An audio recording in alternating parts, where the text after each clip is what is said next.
Welcome back everyone to episode 4 for Top Plays Teamwork Edition. Throughout this episode, we're going to see 3 different explosive team fights in which one team is at a clear disadvantage from the start, but they still manage to do well by playing with their strengths in mind.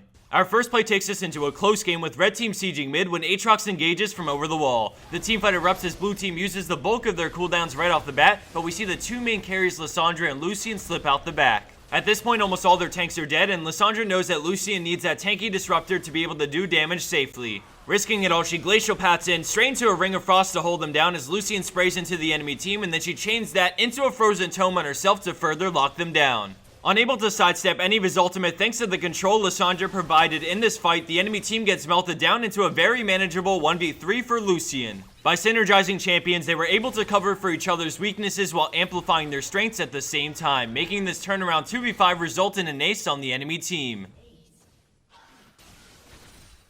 For second play, we have a game-deciding team fight to end an hour-long match. Right from the start, we see the friendly Amumu get caught out, and purple team knows that if he dies, they win right after, so they throw a lot at him, but a quick flash lantern allows for his escape. At this point, the enemy team can choose to back away because they burn through a bunch of cooldowns on Amumu, but when they decide to press on and pass through the box, blue team sees an opening as we freeze it one last time. Purple team is not a team you want to face in a small area like the one they're in now. Between the AoE shred from their tanks, the laser, and then crescendo, you're asking for a stomp. But blue team recognizes they don't have the laser or crescendo up as Amumu goes back in, straight into his ultimate to provide the lockdown as Katarina comes in for resets on resets, and with no way to stop her, purple team goes down in the blink of an eye. Despite having 2 AD carries, which is notoriously terrible for late game, purple team knew they could still win if Katarina could get going in a team fight. By playing to the strengths of their team and baiting out everything that could stop Katarina, they're able to turn things around and beat a huge AoE team comp at their own game.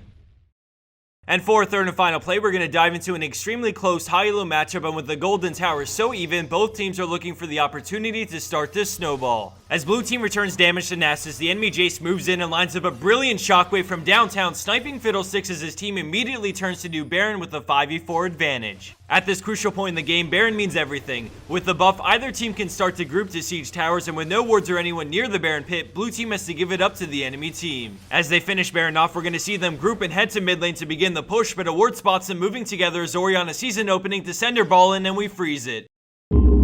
Out of nowhere, the ball comes through and lands in the middle of the enemy team as Orianna starts a devastating command shockwave on 4. While this was happening, the friendly Lissandra sent in Glacial Path over the wall so she can follow up with her W and ultimate for more massive AoE damage. In the distance, we see Jarvan and Vayne moving in quickly as Jarvan looks to EQ over the wall into his ultimate and Vayne to clean up whatever is left as we head back into the play to watch the magic happen. The ball goes in into Shockwave and Dissonance while Lissandra appears to Ring of Frost into Frozen Tomb, dealing huge damage to everyone as Jarvan comes in, followed by Vayne from the side. Despite the fresh Baron buff, blue team utilize how well their team comp excels in hard engaging to make this play happen. Whether it be Orianna, Jarvan, or Lissandra to go in first, as long as they can pick a fight on grouped enemy players, well, the rest is history.